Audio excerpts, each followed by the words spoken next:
Hadi dan Diki merupakan ayah dan anak, tertangkap polisi dari Polsek Ilir Barat 1 Palembang, usai menganiaya tetangganya hingga mengalami luka serius di bagian kepala.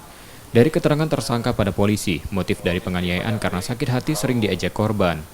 Saat itu tersangka Diki yang tengah berada di depan rumahnya diejek korban, lalu tersangka datang menemui korban hingga terlibat adu mulut. Karena merasa kesal dan geram, kemudian tersangka Hadi yang merupakan ayah tersangka Diki mendatangi korban dengan membawa senjata tajam, lalu membacok kepala korban berkali-kali. Usai peristiwa itu, kedua tersangka melarikan diri ke Muara Enim, namun akhirnya tertangkap setelah kembali ke Palembang. Sampai kamu ngeroyok si itu. Korban pada pagi hari jam kurang lebih pukul 5.30 waktu Indonesia Barat, pada saat akan berangkat bekerja ngojek,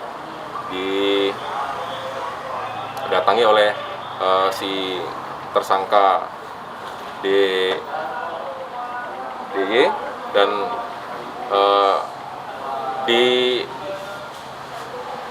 diomongin dengan kata-kata kasar. Akhirnya terjadi ribut mulut. Tidak lama orang tuanya si DY keluar dan langsung membacok si korban. Kondisi korban sendiri seperti apa setelah kejadian? Untuk korban mengalami luka di bagian tangan dan kepala.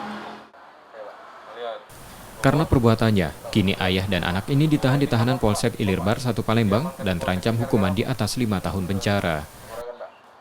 Reski Oktora, Muklas Diferensial, Kompas TV, Palembang, Sumatera Selatan.